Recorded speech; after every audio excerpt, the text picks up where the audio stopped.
Friends, இந்த வீடியோவில் நான் ஷேர் பண்ண போகிறது என்னென்னு பார்த்தீங்கன்னா, டிஎன்யூஎஸ்ஆர்பி போலீஸ் கான்ஸ்டபிள் எக்ஸாமுக்கான ஃபுல் மாடல் டெஸ்ட்டுக்குரிய லிங்க் தான். ஸோ இந்த லிங்க் வந்து டிஸ்கிரிப்ஷன்லையும் ஃபஸ்ட்டு கமெண்ட்லேயும் நான் கொடுத்துருக்கேன், செக் பண்ணி பாருங்கள். ஸோ இந்த லிங்க்கை கிளிக் பண்ண உடனே உங்களுக்கு என்ன கேட்குன்னா, உங்களோட நேம் அண்ட் பிளேஸ்க்குரிய பேஜ் வரும். அதை ரெண்டையும் நீங்கள் கொடுத்துட்டு நெக்ஸ்ட்டு கொடுத்தீங்கன்னா ஜிகே கொஷின் ஃபஸ்ட்டு வரும். ஸோ ஜிகேயில் வந்து 50 கொஷின்ஸ் கொடுத்துருக்கேன். அந்த 50 கொஷின்ஸுமே நீங்கள் எல்லா கொஷினுமே ஆன்சர் பண்ணால் தான் நெக்ஸ்ட் லெவலான சைக்காலஜிக்கு நீங்கள் போக முடியும். ஸோ 50 கொஷின்ஸையும் ஃபுல்லாக அட்டன் பண்ணி முடிச்சதுக்கப்புறமா நெக்ஸ்ட்டு கொடுத்தீங்கன்னா சைக்காலஜிக்குரிய கொஷின்ஸ் வரும். ஸோ சைக்காலஜியில் பார்த்தீங்கன்னா 30 கொஷின்ஸ். ஸோ இந்த 30 கொஷின்ஸையும் முடிச்சதுக்கப்புறமா உங்களுக்கு வந்து என்ன பார்த்தீங்கன்னா சப்மிட் பட்டன் இருக்கும், சப்மிட் கொடுத்துடலாம். ஸோ இதுக்கு டைம் வந்து 90 மினிட்ஸ் நீங்களே எடுத்துக்கோங்க. ஏன்னா நமக்கு 1.5 மணி நேரம் தான் டைம் கொடுப்பாங்க எக்ஸாம்லேயும். ஸோ அதனால் அந்த 1.5 மணி நேரத்தை இப்போ 11 மணிக்கு நீங்கள் எழுதுறீங்க அப்படின்னா 12:30க்குள்ளே முடிக்கிறதுக்கு ட்ரை பண்ணுங்கள். ஸோ அப்போ தான் வந்து உங்களுக்கு ஒரு ஃபுல் எக்ஸாம் எழுதுன மாதிரியான ஒரு ஃபீல் இருக்கும். ஸோ அது மட்டும் இல்லாமல் எப்படி வந்து டைமை வந்து ஸ்ப்ளிட் பண்ணலாம் அப்படிங்கிற ஒரு ஐடியாவும் கிடைக்கும். ஸோ அதனால் எந்த டைமோ அந்த டைம்லேருந்து 1.5 மணி நேரம் மட்டும் நீங்கள் எடுத்துக்கிட்டு இந்த எக்ஸாமை எழுதுங்க.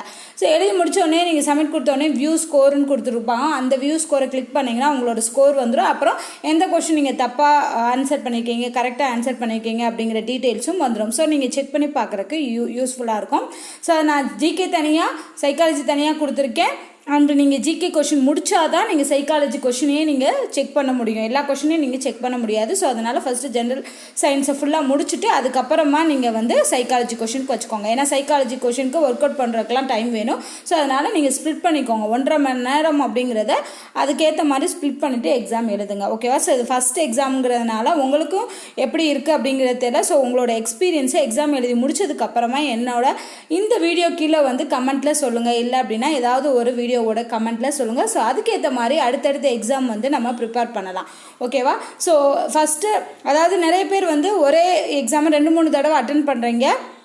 அதுவும் உங்கள் இஷ்டம் தான். ஏன்னா ஃபஸ்ட்டு வந்து ஆன்சர் தெரியாமல் அட்டன் பண்ணியிருப்பாங்க, அதுக்கப்புறம் படிச்சுட்டு கூட அட்டன் பண்ணலாம். ஸோ எப்படியோ நீங்கள் வந்து அட்டன் பண்ணி பாருங்கள். எல்லாத்துக்குமே 1.5 மணி நேரம் டைம் வச்சு அட்டன் பண்ணி பாருங்கள். ஒரு போலீஸ் கான்ஸ்டபிள் எக்ஸாம் நடக்குது அப்படிங்கிறத மனசில் வச்சுட்டு எக்ஸாமே எழுதுங்க. லிங்க் இதில் இந்த வீடியோ கீழேயே இருக்குது, அதையும் எடுத்துக்கோங்க. ஸோ வேறு ஏதாவது உங்களுக்கு ஃபீட்பேக் இருந்தாலும் நீங்கள் கமெண்ட் பண்ணலாம். ஸோ இந்த வீடியோ உங்களுக்கு பிடிச்சிருந்தால் லைக் பண்ணுங்கள், ஷேர் பண்ணுங்கள். நன்றி.